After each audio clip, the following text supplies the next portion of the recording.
Hi guys, it is Aoife from Words of Clover and I'm here to do my August wrap up. So I got a lot of books read in August. I think it was about 17 books. So I've a lot to talk about as always, and I'll get straight on into it. At the very start of August I did do a reading vlog where I talked about the first few books I read during the month. I will instead leave my video linked up above and below for anyone who wants to watch that if you haven't already, to hear more of my thoughts about all those books that I read during that week. So the first book I read during that week, or finished during that week, was Cranford by Elizabeth Gaskell. This is kind of an amalgamation of kind of short stories that she published in, I think it was like a literary journal at the time, or some kind of magazine, and we were following a bunch of different characters in a town called Cranford.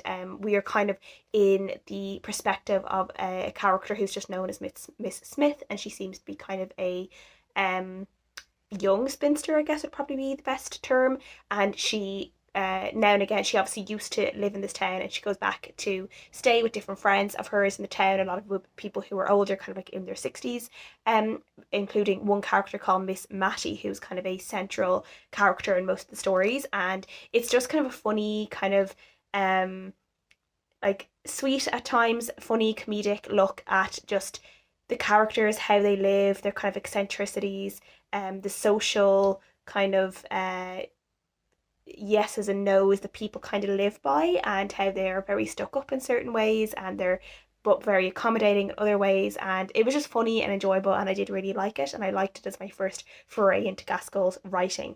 So I think I gave this one a very strong 4 out of 5 stars. The next book I did talk a lot about in my reading vlog, so I won't talk about it too much here, and that was There's Something I Have to Tell You by Michelle McDonagh. Kind of like domestic suspense thriller type of novel where we know that there has been an elderly couple who were found dead after falling into the slurry pit in their farm, and the Gardaí start to look into this more. They feel like maybe there was something more to the deaths, that it wasn't as accidental as it appears, and they start looking at the family history, and through the book you kind of get this like past present storyline of some of the tensions within the family, some of the family members who weren't as nice as they appeared to other people, and how there was just a lot of like hidden things and secrets within the family that kind of started coming out that could have led up to this eventual potential murder. So I really enjoyed this and gave it 4 out of 5 stars, but I talk about it more in my vlog. Another book I read during that week was Finches of Mars, which is a kind of short, like 200-page novel, sci-fi novel about humans on Mars. This one was really disappointing for me. I just didn't think it was particularly well written. The characters like didn't really do anything for me. I didn't really feel like we were following any character progression. There wasn't so much of a plot per se, and I think there were some things that kind of happened at the beginning that would have made the story, things that happened at the end that would have made the story so much more interesting if these things had happened from the beginning, and then there was more of those elements throughout the novel. So this one was like a 2 out of 5 stars for me, and I would not recommend. Another book I actually read during that week that I didn't talk about was The Neverland Wars by Audrey Greathouse. This is a book that I was kind of like one of these old NetGalley books that I wanted to read, and it is a YA book, and as you might have guessed from the title, it's kind of a Peter Pan retelling in a way. You're following a character called Gwen, who is, I think she's maybe about 16, and one night her little sister goes missing, and it turns out that Peter Pan is real and he does regularly like steal children away from Neverland, and that magic exists in their world, but it tends to be hidden away from normal humans. And there's kind of this battle going on between kind of the adults of the world and their magic, which is technology, versus Peter Pan and Neverland and the magic that is kind of childish belief and imagination and stuff like that. And there's this constant battle going on. And Gwen ends up finding out about this, and then she ends up traveling to Neverland herself to try and look after her sister for a while, convince her sister to come back to the real world with her. But of course she ends up getting caught up in the adventures of Peter Pan and the lost children, and finding out about this kind of war that's going on between Neverland and kind of the ordinary world. This had a lot of like really great elements to it. I really enjoyed the way Audrey Greathouse like wrote Neverland, wrote Peter Pan, wrote kind of like the childish imagination, the fun of belief and stuff like that, and fairies and pixie dust and flying and stuff like that. That was really, really fun, and I thought it was really it really stood up to what I would believe Neverland would be like. I would be a really big fan of Peter Pan, even the original novel, which is a little bit darker than what most people believe. I love anything Peter Pan, I love spin-offs of Peter Pan. I love people playing with that genre. I don't know, the genre or story, and I love seeing what people do with it. And this is one of the ways that I've seen people write Neverland and Peter Pan in a way that I really, really enjoyed.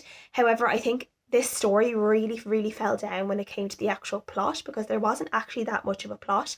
And I felt like the character of Gwen was like a really bland, boring character to follow. She was kind of very contradictory in many ways. She was a little bit irritating to follow. Now she's like a 16-year-old girl, so she is. But at the very start of the book, all like she talks about is how she doesn't want to grow up, how she doesn't like being a teenager, how she feels shackled by all these expectations upon her. She doesn't really get on with her parents, and she is jealous of her little sister for still being young and still being allowed to be a child when she's kind of being forced to grow up. And she doesn't really like these kind of like, like high school and like what she's expected to do. And then she goes to Neverland. She's flying. She's with fairies. She's like kind of getting her childish magic like belief back, and then all she's thinking about is this boy in her class and how she kind of is like missing like being like a teenager, and how she knows she has to go back to grow up. And it's like, but you actually don't have to go back to grow up. Like, you can actually stay in Neverland if you want to. Like, this is the whole point in Neverland. And I just thought it was a little bit like confusing how like she was thinking one thing at the start of the book, she immediately goes to Neverland, starts thinking completely different, as if she's been thinking this way the whole time. And it was kind of like make up your mind about what you want. And then it was just really flip back and forth for reasons that just didn't really make that much sense to me. And I was like, why would you be thinking about teenage horrible parties when you're literally flying around with fairies? Like, that's like, that doesn't make sense to me. Like, I would not be like, if I could go to Neverland and learn how to fly and be with fairies and see mermaids in real life, I would not be thinking about stinky like parties where people are just smoking pot and getting drunk. Yeah, I would not. So yeah, there just wasn't really much of a plot in this book either, and things wrapped up at the end where like he kind of like gave you a hint of what is coming next for the next book. But I don't think I'd be like in a real rush to go out and read the rest of the trilogy, unless they were like on a Kindle deal, which I don't think they're even on Kindle. I think you can only get them physically from what I can see on Amazon. So yeah, I wouldn't be in a rush to like rushing to get to the next book. So I gave this a 3, like a low 3 out of 5 stars. The next book I did actually talk more about in the reading vlog, I forgot, and that was These Days by Lucy Caldwell. This is a World War II novel set in Belfast, and it's kind of showing a family's experiences during the Belfast Blitz. I didn't know much about the Belfast Blitz before I picked this up, and I really enjoyed kind of like learning more about it throughout this book. And the two sisters that we're following, I really enjoyed their characters. They're very different in many ways, and my only kind of real critique of this book was I just kind of felt like I wanted more. I wanted more from the characters, and I found like particular characters were stronger than the others, and I felt like I would have just loved more from them, even like prequel novels, stuff like that. So I gave this like a 3.5 out of 5 stars, and I did enjoy it, and I've since given it to my dad because I think he would really enjoy it. The next book I read was a thriller book that I've heard people talk about, and it's kind of a unusual thriller book because it has a kind of like sci-fi element to it, and that's Wrong Place, Wrong Time by Gillian McAllister. This story, we're following a character called Jen. She is in her middle age. She has a son who has just turned 18, and she's happily married, and three of them are this like lovely family, and they have this really lovely family dynamic that you learn about throughout the book. But in the first chapter where we are following Jen, she is waiting for her son to get home. She's worried because he's not home yet, and she's a mother, so obviously she is just like, she can't really settle until she knows her child is safe and at home. And as she's watching out the window, she sees her son come up the road, and then this other person is coming towards her son, and out of nowhere her son ends up stabbing this man and killing him. And of course it turns into like the worst night of her life. Her son like confesses to murder as soon as the police show up, and they take him away, and she doesn't know what to do. She has no idea why her son, who was very gentle and kind of bookish, like would suddenly turn around and do this to someone, especially like someone she doesn't even recognize, someone she doesn't know. So she has no idea what she's going to do the next day, like to try and get her son out of this mess. And then when she wakes up the next day, she soon realizes it's not the next day, but it's actually the day before the murder takes place. So she's reliving kind of the same day that she'd already done 2 days previously, and she starts looking for answers as to why her son might have like killed this person. And as the story progresses, she continuously goes back in time, back further and further back in time, to try and figure out like what was the beginning of her son like going to kill this person. What is the beginning of that? How can she stop it? How can she save her son? I just really loved how Gillian McAllister like played with this kind of Groundhog Day-ish scenario. I thought it was a really fun element for like a kind of mystery novel. I feel like we got a lot of like answers, and then like kind of about like a quarter of the way through we start getting these like breakthrough chapters from a young policeman called Ryan, and we're figuring out that he is investigating the same people that Jen is trying to investigate, and we're trying to see how these two kind of storylines like mesh up. I did figure it out about halfway through, but I did really enjoy it. There's actually a movie that this book kind of reminds me of, but I don't think I'd be able to say the movie without spoiling like what, like, you know, what is kind of going on with the book. But when I was reading, when I figured out what was going on, I was like, oh, this reminds me of this movie.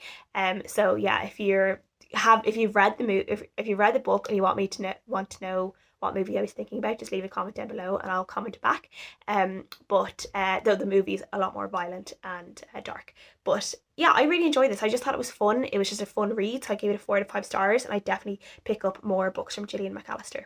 The next book I read was a essay collection. It's one I got from the library, and this is Dog-Hearted, and this is basically just a short story collection or essay collection from authors who are also massive dog lovers. So obviously anyone who's been on my channel for a while knows that I'm a huge dog lover, and my dogs are like my life, and I always like reading books about dogs, and I occasionally do, kind of like once every 2 years almost, I do a readathon kind of about reading books about dogs, which actually reminds me, I'm probably due maybe to do that this year. So I might think about if there's a time that works for that, maybe that I can fit that in, maybe in November.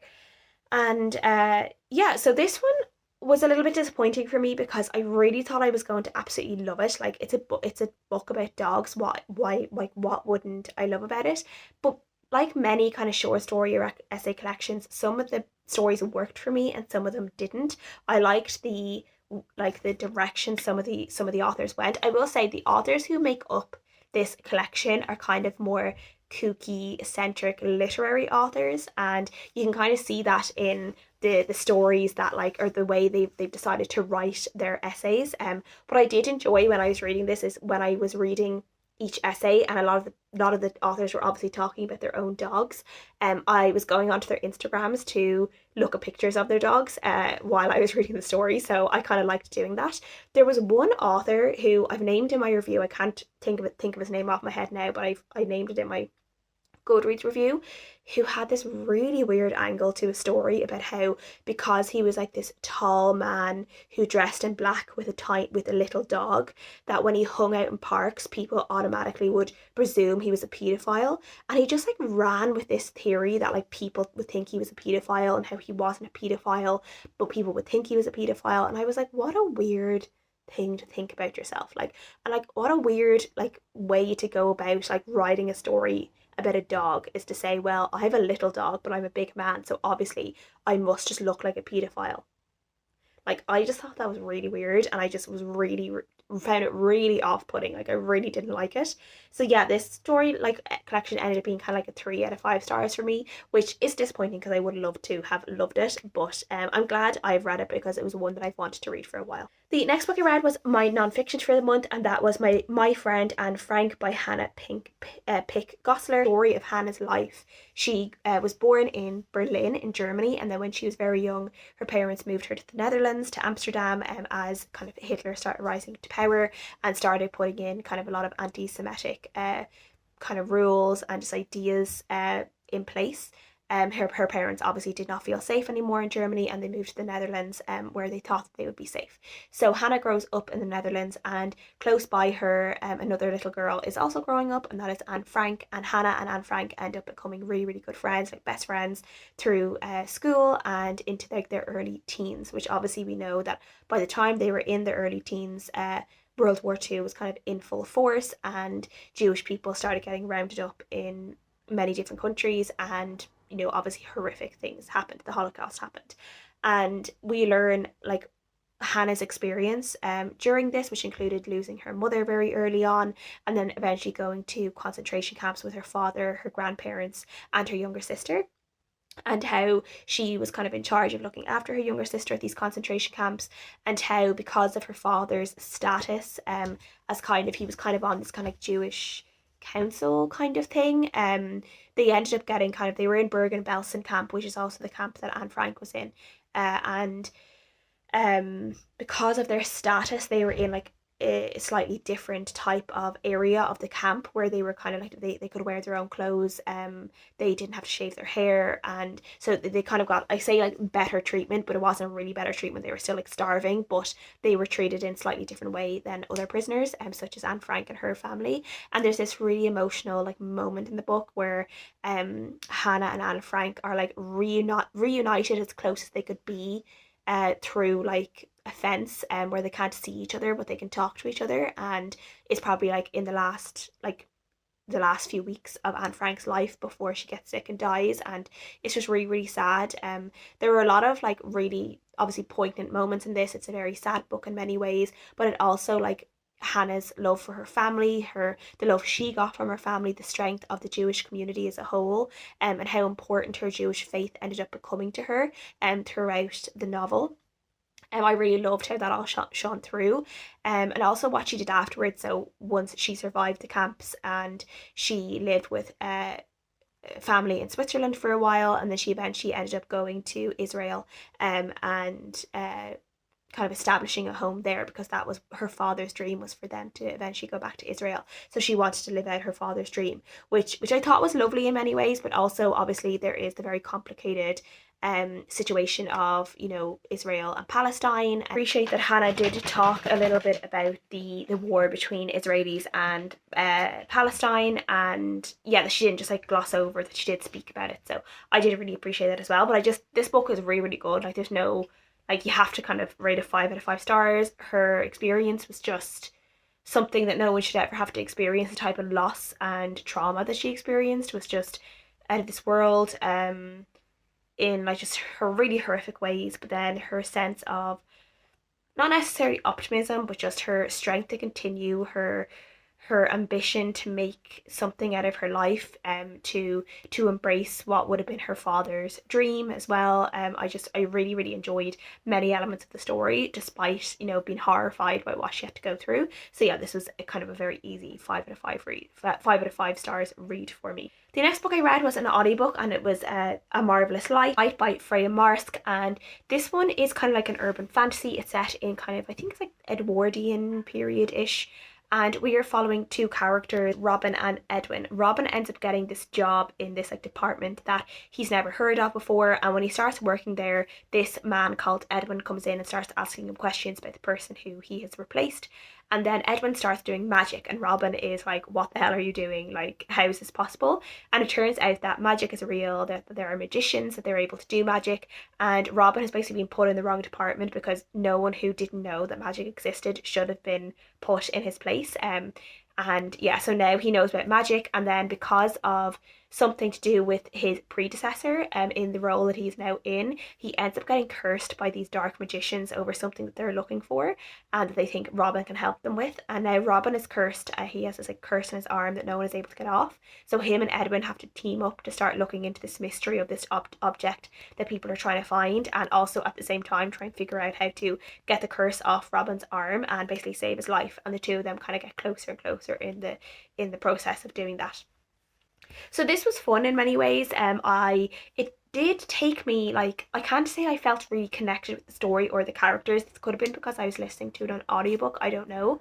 But like, I did think the story, like, I thought it was a really like creative world, and I'm sure the author put so much thought into how the magic worked. But I felt, for me, the magic was a little bit confusing for me for a while, like figuring out how it worked. It's kind of to do with, particularly with the men who were using the magic, they have to do like the cat's cradle thing with strings to kind of make their magic, like to form their magic and make it work. And that took me a while to kind of figure out in my own head, maybe because I never really played like with anything like that when I was younger. So that took me a while to kind of figure out how the magic was working, how the magic system worked. There are some kind of like fairly graphic sex scenes in this book, which like I don't mind. Like there's many books that I read that have very graphic sex scenes, but I did find the way they were placed throughout the book was a little bit like not off-putting, but like kind of you'd have like a very kind of serious moments, and you'd have this like crazy sex scene, and near the end like everything had kind of wrapped up, and then there was like this really explicit sex scene, and then something happened, then like a very little bit at the end to kind of like finish the story off. And I just thought it was so weird. I thought like the placing of the sex scenes are weird or something, and they didn't feel particularly natural in many ways because of that. Not necessarily because like there was chemistry and attraction between the characters and tenderness and stuff like that, but I just felt like there was just something oddly placed about there's something weird about the sex scenes that I just didn't really enjoy, and I don't know why. But yeah, I gave this a 3 out of 5 stars. I enjoyed it. I just didn't absolutely love it, but I did find out recently through reading Perpetual or watching Perpetual Pages, they did a recent wrap up where they talked about all 3 of the books in the series in the trilogy. The second book does actually follow, like the second and third book follow completely different characters, but follow kind of the same storyline in a way, like the same, that they follow on through the progression of the storyline. So I'm quite interested in that, actually kind of seeing the same world but in a different viewpoint with different characters and who we've met in the first book. So I'm kind of looking forward to that. So that should be fun. So I will continue on with the series at some point. Then I read a book that is kind of buzzy in Ireland at the moment. It is part of the An Post book club. It was part of the An Post book club in July, and that was Dirty Laundry by Disha. Bose is a kind of, again, thriller type, like domestic suspense thriller type of novel where we're following 3 mothers. We are following Lauren, Ciara and Mishti, and they all live in Cork, in County Cork in Ireland, and they were all kind of stay-at-home mothers, kind of trying to figure out parenting, motherhood, parenting politics, that kind of thing, and also in certain ways like kind of mourning like their past life. They're all very, very different characters as well. Ciara is kind of like the queen bee character, and she's also like kind of like one of these like mommy influencers, and we see how this has kind of really informed the type of person that she is in front of other people, and how she's kind of struggling to hold it all together at home. We are following Lauren, who's probably one of more of these like kind of a crunchy granola mams. Is that the term? I can't remember, but she's kind of one of these like, you know, kind of hippy dippy in a way, you know, loves putting breast milk on things to heal things. There's nothing wrong with, but like very different character to the other characters that we're following. And then Mishti is very different altogether in terms of she is an immigrant. She's come over from India after an arranged marriage. She's had her daughter, and her marriage isn't a particularly happy one. It's kind of a cold one, and she feels very, very isolated in many ways and very homesick, and she doesn't really feel very supported by her husband in many, many different ways. And we know at the very start of this book that someone ends up dead, and we're kind of tracing back steps to find out what could have happened, how could this character end up dead, and all the kind of the secrets and the lies and the drama surrounding this person and the people who knows them. I just really enjoyed this one. This is very much one for people who do like Big Little Lies by Leanne Moriarty, like Desperate Housewives, all those kind of things. Love kind of these homegrown, like Bad Sisters, again, I think would be a good one. If you like Bad Sisters, the TV show, I think you might like this as well. Kind of there's some certain like similarities in terms of tone and characters and feeling and stuff like that. I did really like how the characters kind of all progressed throughout the book. I love that no one was really like, no one was real black or white. Everyone was very kind of morally grey. Even the people that you think are really, really good end up not being so good in the end. Like everyone has these like grey bits to their character. And I kind of liked how, in terms of like happy ever afters, like no one really like ends the story particularly happy. Like everyone has their own things to have to deal with, and to have to like face up to by the end of the story. No one is particularly happy, and I kind of just like I kind of liked that about the book. So I gave this a 4 out of 5 stars. I thought the writing was really, really strong, and it makes me really excited to read whenever Disha like brings out next. And I know she has another book in the works, so I'll definitely be looking out for the next book that she brings out, because I think this one was really, really good. And I do know she was saying that this one has been kind of picked up, like optioned for a television show as well, which I think would be really, really good too. So I really liked it. One of my favourite books of the month was definitely The Agincourt Bride by Joanna Hickson. This is a book that follows Queen Catherine of England and France, learning about her life, and we're getting the entire story through her nursemaid, her wet nurse / nursemaid Metty, who kind of has minded Catherine from the moment that she was born, bonded with her, kind of looks upon her as a daughter, and basically spends like the majority of her life with Catherine as Catherine grows up into this beautiful young woman, and then ends up becoming kind of like a pawn for her family, and is eventually married off to King Henry King Henry V. Type of historical fiction that I just really love. It's like, it's female focused, it's like female led, and we're learning about this woman in history, we're learning about this time in history that was really interesting. yeah, I just really liked it, and it's kind of a chunky one. It's about 500 pages, so you can kind of really get into the story. You see the ancestor of like a bunch of like different lines that could have vied for the throne. So I thought that was really cool. So learning that about her and kind of learning about her earlier life then. So yeah, I really enjoyed this one. I gave it like a 5 out of 5 stars because just as I said, the type of historical fiction that I really like. After that, I read Big Bones by Laura Dockrill. I picked this one for my Buzzworthathon book of the month, which is kind of like to read a book which has like bones or like a body word in it. And this is one that has been on my NetGalley list for a while. This is a YA novel. We are following a character called Bibi, who is a big girl, and she's proud of that. She loves her body, she loves herself, but unfortunately she's getting pressure from different people in her life, her family, and then her doctor after she has a very bad asthma attack, to kind of like not necessarily start looking after herself a bit more, but kind of being more kind of trying to figure out why maybe she eats the way she does or behaves the way she does. So they tell her to, her doctor tells her to start writing a food diary, which kind of turns into a real diary, which is what she's writing in and what we are reading. And we kind of learn just like the different things that are going on in Bibi's life, and the romantic possibility on the horizon, stuff going on between her mom and dad, her relationship with her sister, relationship with her friend, and then her relationship with herself and her body.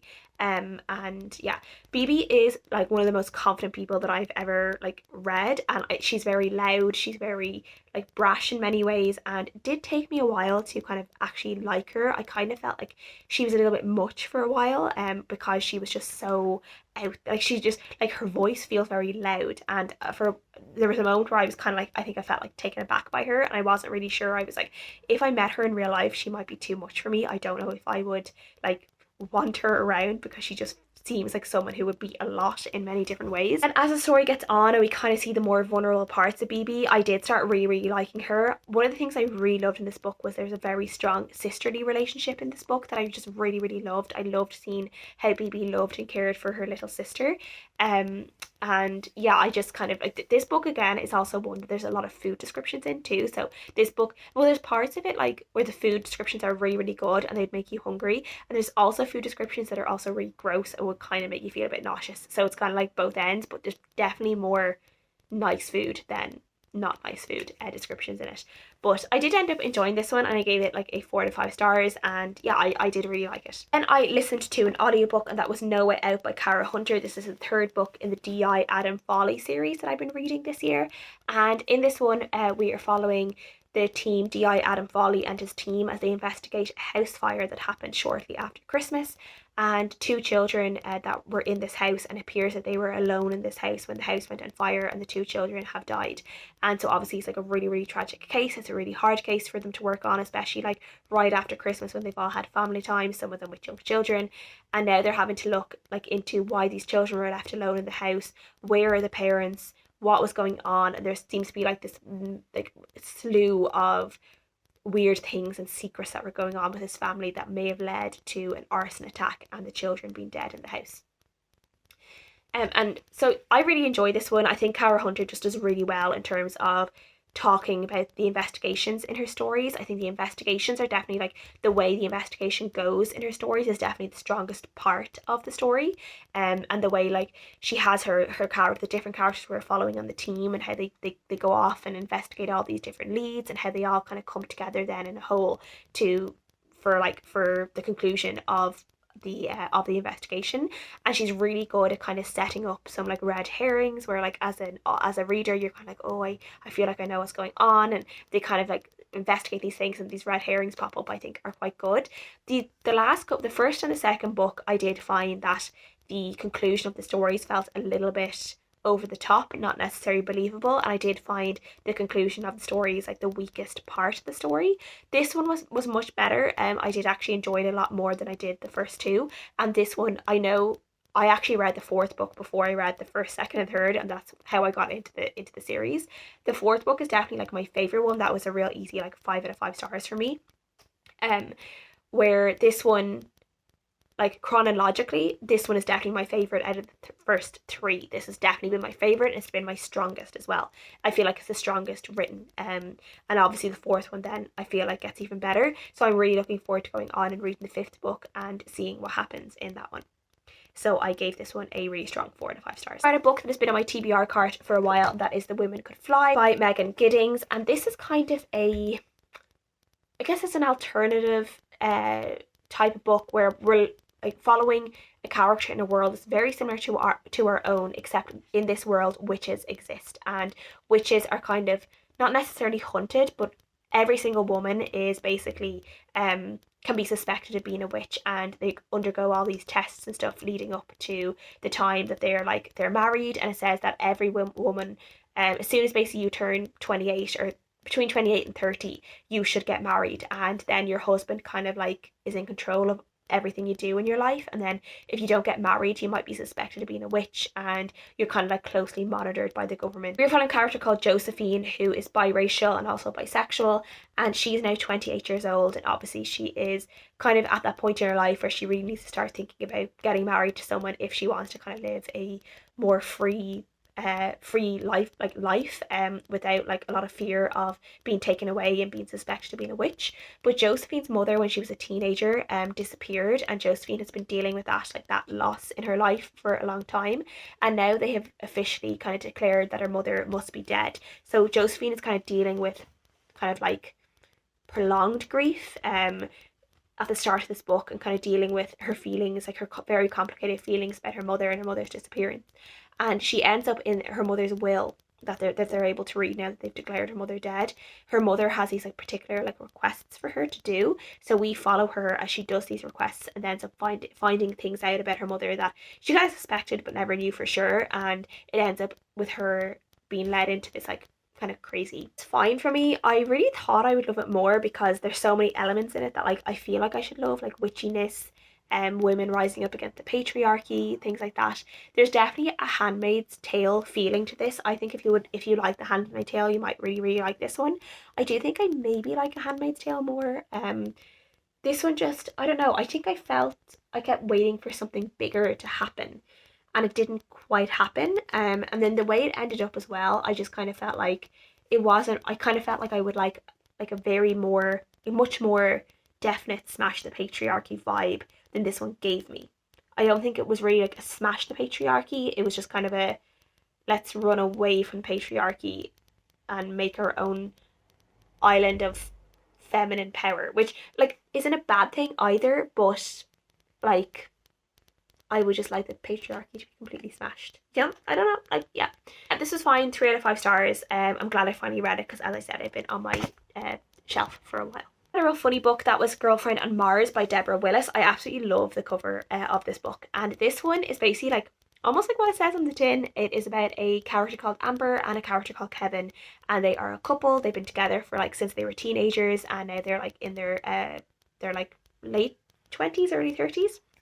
And Amber turns around to Kevin one day and basically explains to him that she is after entering this competition. It's a reality TV show.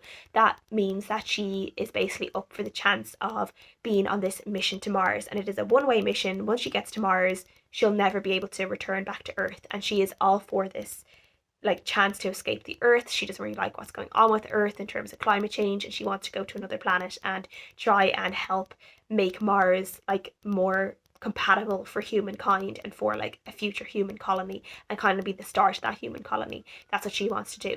And Kevin is very much like, you know, he's a really nice character. He loves Amber a lot, but he's a little bit of a deadbeat. Amber ends up kind of leaving him for this reality TV show, and as she competes in that, Kevin is watching her. We're kind of getting the two point of views of Kevin, who is kind of resigned himself to be stuck on Earth, and Amber, who is desperately like trying to find a way to get off it. And I liked this. I thought there was definitely some like funny parts in it. I really liked the idea of this reality show of finding 2 Marsenauts who are going to like, even though they're like not astronauts, they're not like trained to be astronauts, even though they have their own like their own skills. They're not like complete morons, but they have their own skills that make them like good in terms of like maybe certain space exploration. I really like the idea of this reality TV show. I thought it was quite funny. And then the businessman who's kind of in charge of all of this definitely gives Elon Musk vibes. Like I was just picturing him as Elon Musk the entire time. And I liked the kind of conversations that the author tried to bring in around climate change, about how in reality we only have one planet and we need to start looking after it better. So yeah, I like this. I gave it like a 3.5 out of 5 stars, and I would recommend it. I don't think it kind of ended in like a bit of a downer, but it wasn't necessarily a surprise to me the way it ended either, the way like the story goes.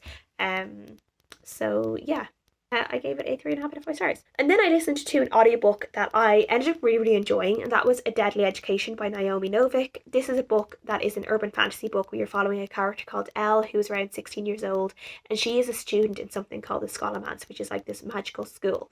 And once you are in the school, like once you like go into the school, it's like what, 13 years old, you basically are never leaving for 5 years until you're a senior and you leave on graduation day.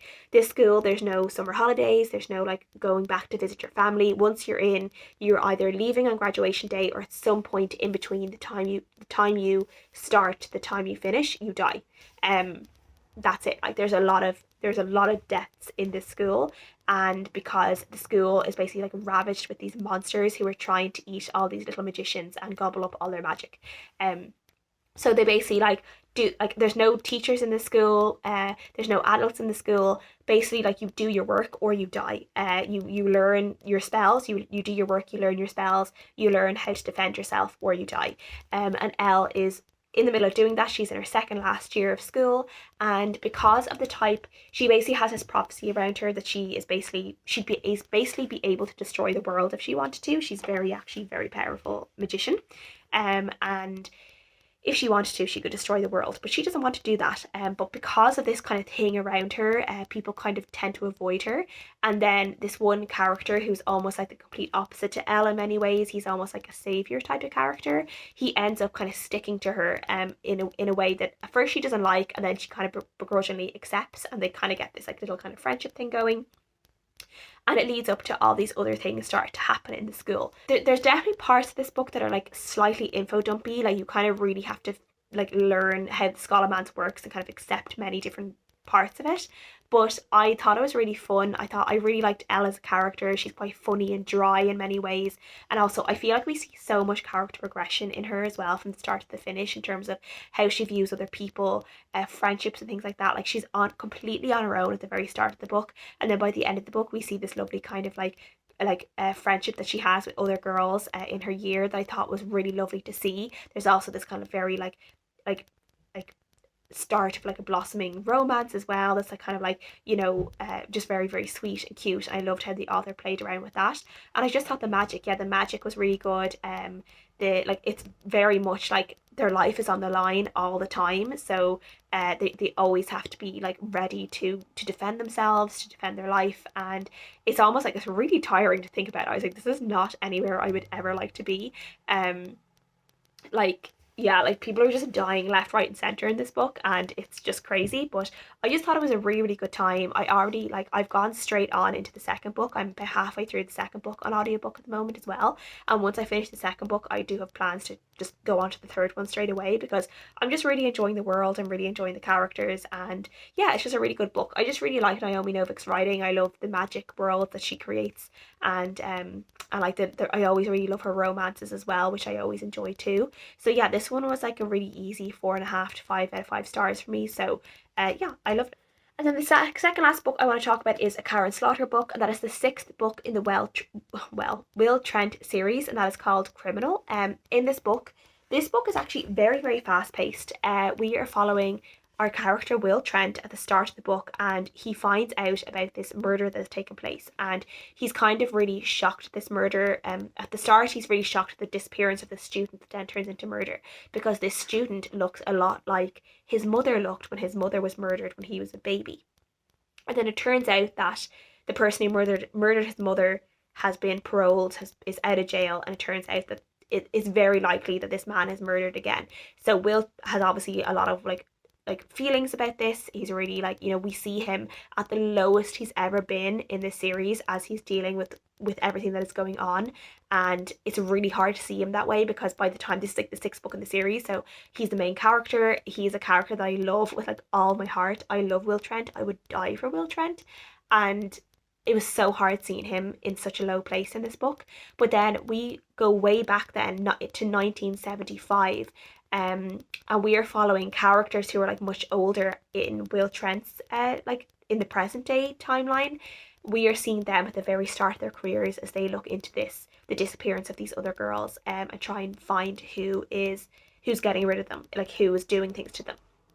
And we are seeing how that all links up to the present day case. And I just really like that concept. I really loved seeing these characters at the very start of their careers and seeing kind of what shaped them in many ways. And like this very, like there was basically this core group in this book of female police officers, like people in like the police field in different ways, from like a coroner to a dispatch to people, like, you know, detectives, like everyone, like different corners, and how they became this like really strong force of women who ended up growing up together, and supporting each other for the rest of their careers and always there for each other. And I loved seeing that in this book. So I gave this book a 4 to 5 stars. I really enjoyed it, as always. It's always a really quick, once I start a Will Trent book, I just have to fly through them, or any Karen Slaughter book for that matter.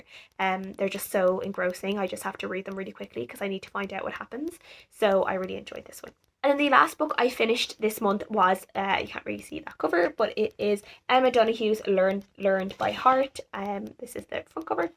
And this book I got from Book Break in exchange for an honest review. And I'm glad to say that I definitely enjoyed this one more than Haven, which is the last Emma Donoghue book I read, which I really didn't like. And I was like, oh no, like I normally love everything that Emma Donoghue writes, and I didn't like this one, but I did enjoy this one a lot more. I gave this one a 3.5 out of 5 stars.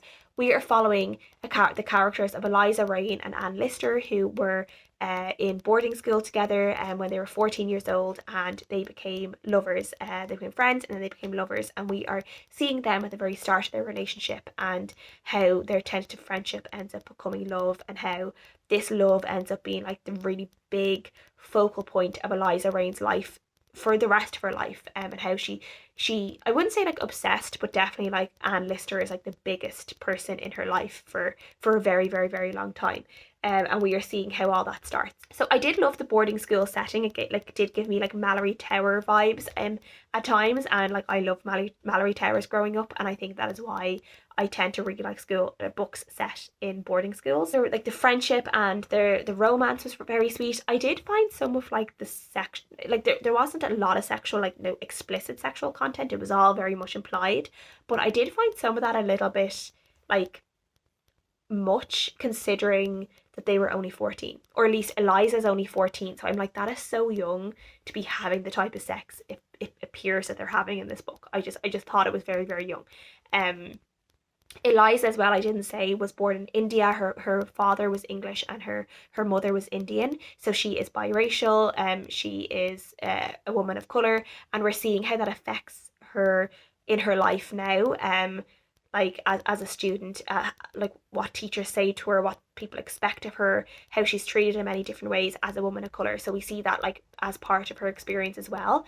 And I do think, like, I obviously can't say from an own voice's perspective, but I think / hope it was done in a sensitive way, and I think it was done in a good way, but I can't be sure of that. Like, I enjoyed this for what it, like, for as much as I knew about Anne Lister. I have a feeling like this is obviously that I really enjoyed reading the author note at the end of this book, where Emma Donoghue talks about her own experience, her own relationship with Anne Lister, and how important Anne Lister was for her in her youth. And I think this feels like it was probably like a real passion project for Emma Donoghue.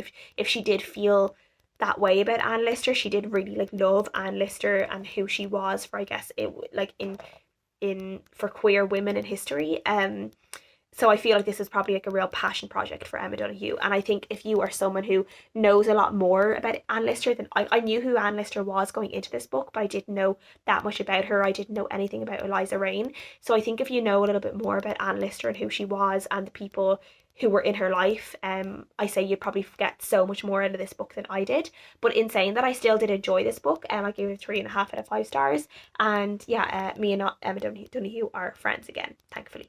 So that's everything I read in August. So many books. Thank you guys so much for watching as always. If you guys have any comments or anything, please leave them down below. I would love to chat, and I'll see you guys again next time. Bye.